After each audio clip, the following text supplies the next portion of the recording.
Hi guys, welcome back to our channel. இன்றைக்கி நம்ம சாம்பார் சாதம் முருங்கைக்காய் பொரியல் பார்க்க போகிறோம். சாம்பார் சாதத்துக்கு தேவையான பொருள்: 1 கப் அரிசி, 1/2 கப் துவரம்பருப்பு எடுத்து நல்லா வாஷ் பண்ணி ஒரு 1/2 hour ஊற வச்சு எடுத்திருக்கேன். ஒரு லெமன் சைஸ் அளவு புளியும் ஊற வச்சு கரைச்சி எடுத்து வச்சுருக்கேன்.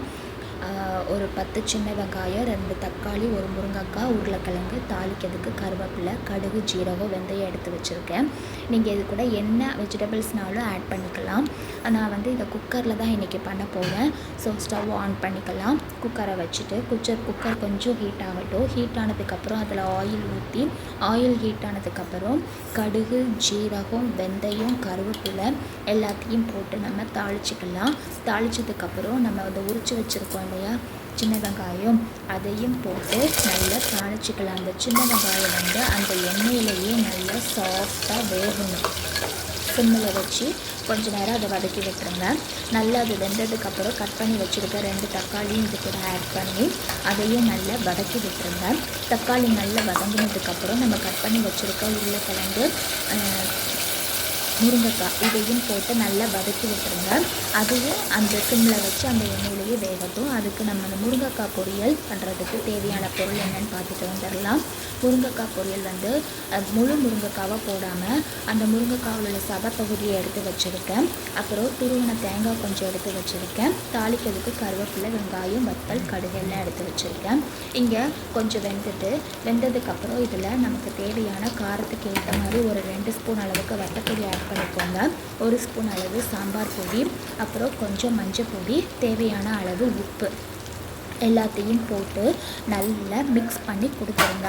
மிக்ஸ் பண்ணி கொடுத்ததுக்கப்புறம் கொஞ்சம் லைட்டாக அதுலேயே அந்த எண்ணெயிலேயே இது பண்ணி காயில் தண்ணி விடும் இல்லையா, அதில் விட்டு நல்லா கொதி வரும். கொதி வந்ததுக்கப்புறம் கரைச்சி வச்சுருக்க புளியை ஆட் பண்ணி நம்ம மிக்ஸ் பண்ணி கொடுத்துடலாம்.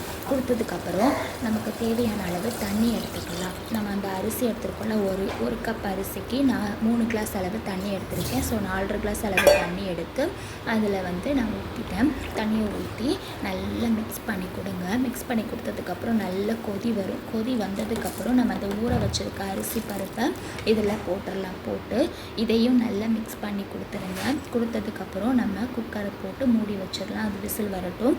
அதுக்கு முன்னால் நம்ம இந்த முருங்கைக்காய் பொரியல் பண்ணுறதுக்கு கடாயை வச்சு அது காஞ்சதுக்கப்புறம் எண்ணெயை ஊற்றிடுங்க. எண்ணெயை ஊற்றிட்டு எண்ணெய் காஞ்சதுக்கப்புறம் கடுகு, ஜீரகம், வரமிளகா, கருவேப்பிலை எல்லாத்தையும் போட்டு நல்லா வதக்கிட்டு கட் பண்ணி வச்சுருக்க வெங்காயத்தையும் போட்டு நல்லா வதக்கிக்கோங்க. வெங்காயம் கண்ணாடி பதம் வர அளவுக்கு வதக்கிட்டு கொஞ்சம் மஞ்சள் பொடி போட்டு வதக்கிட்டு நம்ம எடுத்து வச்சுருக்க அந்த பல்ப்பு இருக்கு இல்லையா, முருங்கைக்காய் பல்ப்பு, அதையும் போட்டு நல்லா கிளறி விட்டுருங்க. கிளறி விட்டதுக்கப்புறம் உங்களுக்கு தேவை அப்படின்னா இதில் நீங்கள் லைட்டாக தண்ணி தொளிச்சு வேக வச்சுக்கலாம். நல்ல பிஞ்சு காயினால் அதுலேயே வெந்துடும். வெந்ததுக்கப்புறம் தேவையான அளவு உப்பு போட்டு நல்லா மிக்ஸ் பண்ணி கொடுத்துட்டு திருவி வச்சுருக்கோம் இல்லையா தேங்காய், அதையும் போட்டு நல்லா மிக்ஸ் பண்ணி கொடுத்துட்டீங்க அப்படின்னா நமக்கு முருங்கைக்காய் பொரியல் ரெடி ஆகிடுச்சு.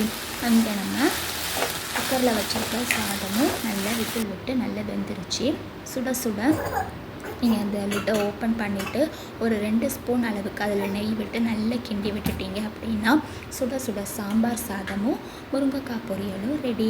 உங்களுக்கு இந்த வீடியோ பிடிச்சிருந்துச்சு அப்படின்னா லைக் பண்ணுங்கள், ஷேர் பண்ணுங்கள், சப்ஸ்கிரைப் பண்ணுங்கள், மறக்காமல் பெல் ஐக்கானை கிளிக் பண்ணுங்கள். பாய்.